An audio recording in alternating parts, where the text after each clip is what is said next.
Peggy 18.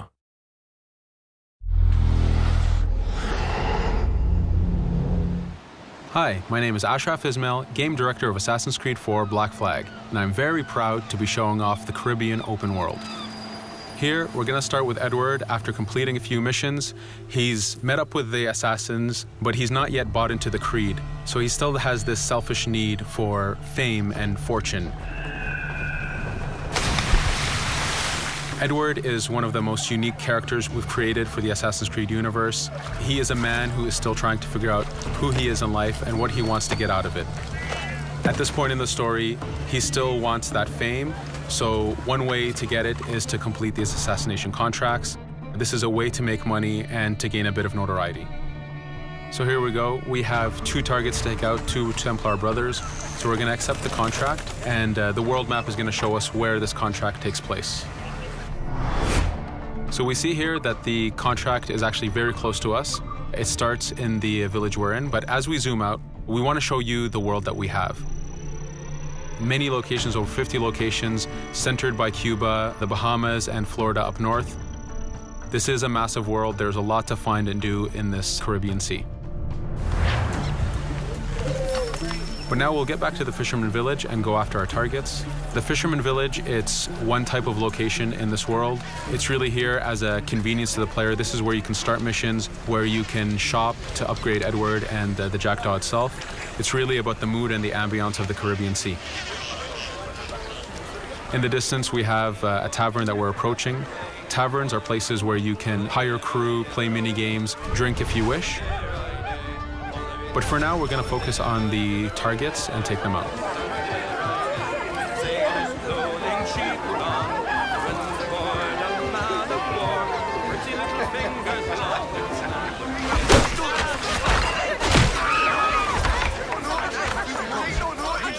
Now that we've taken out one brother, the other one's going to bolt. Just like classic ACs, we can chase him down and take him out that way, but there's many ways to complete this contract. We can use the new free aim system to shoot him this way, to eliminate him that way. We can jump onto the ship and take him out with his crew, but instead we're going to let him escape into the sea and follow him with the Jackdaw. This is your ship. This is the second main character of the game. You're going to have to customize and upgrade the ship as you go on this journey with Edward.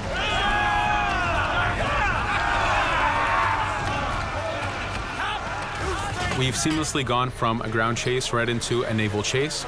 We could destroy the ship and complete the contract that way, but instead, using the spyglass, we can see that he's carrying a lot of rum. Rum is important in the economy system. It's one way of making a lot of money if you sell it properly. So instead of destroying the ship, we're going to plunder that ship. Fire! Here you can see the upgrades that we've made into the naval combat. Using the front cannons, you can shoot chain shots to slow down the ship. Using the new round shot mechanic of trajectory aiming, you can aim for the hull and do a lot of damage this way. This specific enemy is what we call a frigate. Frigates are the type of ships that you need to destroy as fast as you can, because the longer the fight lasts, the more damage they're capable of doing. We have other enemy types like the Charger or the Man of War. The Man of War is a massive ship capable of carrying over 100 cannons. These are ships that you really need to upgrade to be able to face. But now that this frigate has been demasted, we can start the boarding. Boarding, it's very important. You are a pirate. This is how you gain cargo. This is how you take on ships. So here we can start the boarding from any orientation or angle we wish. The distance even matters. If you get too close, the 2 crews will just jump right into each other. If you start a bit further, you can jump in the water and go in for a sneak stealth attack. We have 2 objectives to accomplish for this boarding. We can take out the captain, and we need to take out some of his crew. So using the swivel gun, we will efficiently take out a lot of the crew. And now we'll go for the captain using Edward's navigation abilities. Here, again, using the new free aim system, we have a dangerous enemy on the other side taking out our crew. We can easily take him out with a headshot. So what we see here is that 2 ships have come together to create this 3D environment where, using your assassin abilities to navigate, to be stealthy, you can take the advantage and get the kill by surprise. Now that we've taken out the captain, we still need to take out a few of the crew members to complete this boarding.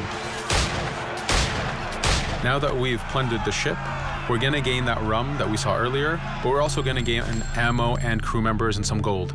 With every boarding, there's 3 options that you can do with that ship. You can gain crew members, you can send the ship to your fleet if you wish, or you can salvage a ship to repair the Jackdaw if you took too much damage in the fight. In this case, since we did well, we're going to send the ship to our fleet.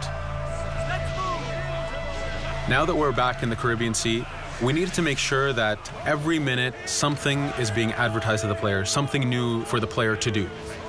In this case, we have this uncharted location. These are what we call playas.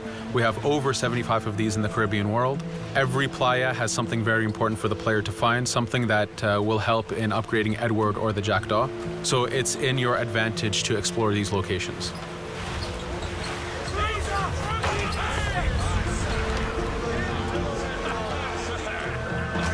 Again, for us, seamlessness is very important. We needed to be able to explore this Caribbean world without having too much interruption in the action. So being able to just let go of the wheel anywhere we want, jump into the water, and swim over to that location. This is very important for the mood and the immersiveness of this Caribbean open world. Here, as we get on the playa, in the distance we can see that there's a faction battle, but closer to us we can see that there's this poor drunken sailor who's passed away. But being a pirate, of course, we're going to loot his body and see what he has for us.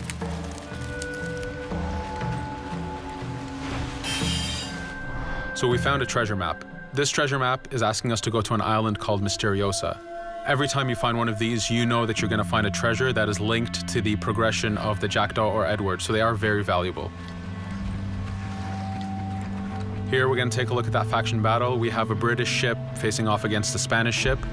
We could jump in and take advantage of this opportunity, allowing each ship to weaken the other and for us to plunder both. But now we're going to make our way back to the Jackdaw. Again, this is the second main character of the game. There's a lot of customization and a lot of upgrading to do on the Jackdaw. You can upgrade all the weapons to fit the playstyle you wish. Now, as we get onto the Jackdaw, we can see that the crew is cheering for us. Edward has a really close relationship with his first mate, Adewale, standing right there, and with his crew. And this is something that you'll see later in the demo, that we can lose and gain crew members. Again, using the spyglass, we can really see the contents of a ship, but you can also assess the danger and threat level of these ships. But for now, we're going to continue to Misteriosa to find that treasure. Here we've crossed into a harpooning zone. The harpooning system is connected to the hunting system, which is used for upgrading Edward himself. So you can upgrade the number of weapons he carries, the ammo that you can carry, and even his health.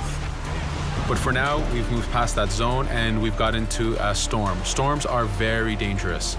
If you're not careful, if you don't know how to navigate a storm, you will take damage to your ship and you will lose crew members.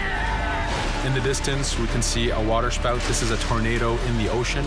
These are very dangerous. They can suck you in, and when they do, they tear the ship apart and take out your crew. Here we can see its effect on a ship. This poor ship got sucked in and got destroyed. Storms are very dangerous, but we wanted the player to take advantage of this.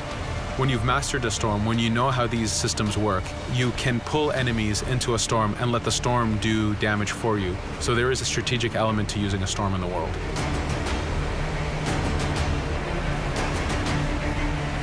Here we can see that the storm is dying down a bit, but there's still this torrential downpour. It was very important for us to get the real mood of and atmosphere of the Caribbean in the weather cycles and in the daytime cycles.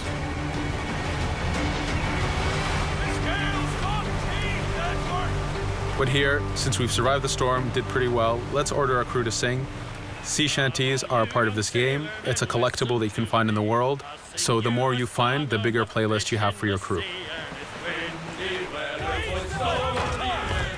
But for now, we've made it to Misteriosa. So again, we're going to seamlessly get off our ship and explore this location. Misteriosa is a Mayan ruin. Mayan ruins are heavy with stealth and navigation capacities. There's a lot of treasures and hidden discoveries to be found in these locations.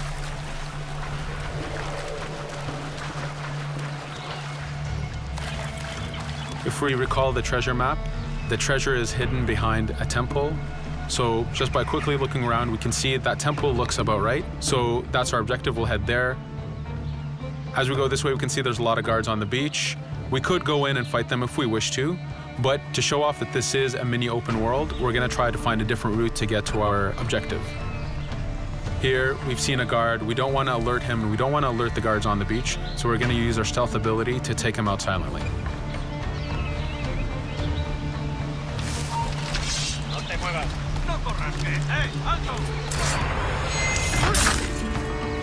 With AC3, we were able to push the navigation in the frontier, which means using natural environments like trees and rocks and so on.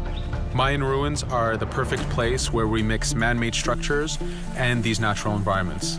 So you really get to feel how far the navigation abilities of the assassin have come since the original game. In the distance there, we can see another part of the island being blocked off by a patrol of guards. We're going to avoid it for now and go for that treasure.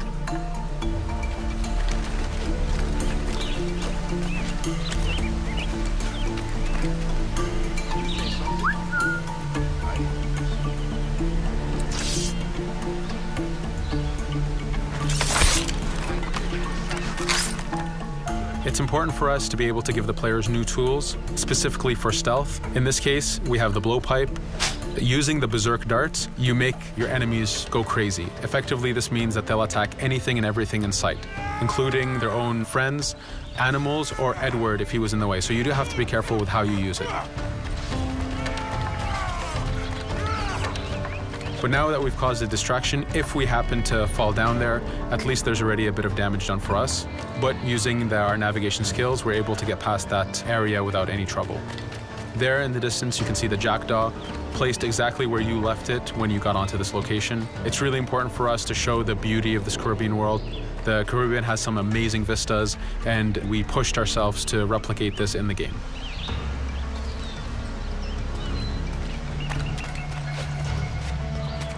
As we continue forward, we can see in the distance there's a couple prisoners that are taken hostage. This is a scenario that you need to use stealth. If you're detected by those guards, they will kill the hostages. So in this case, it's to your advantage to use the environment to figure out how you can take out those guards without being detected.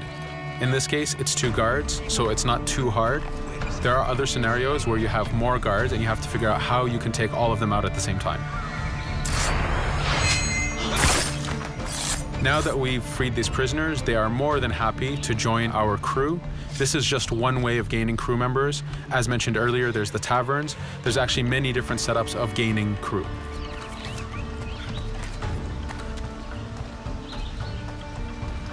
Here, we're going to go back to the treasure map. We can see that the treasure is actually behind the temple near a fountain. So if we just look around, we can see that it's around here.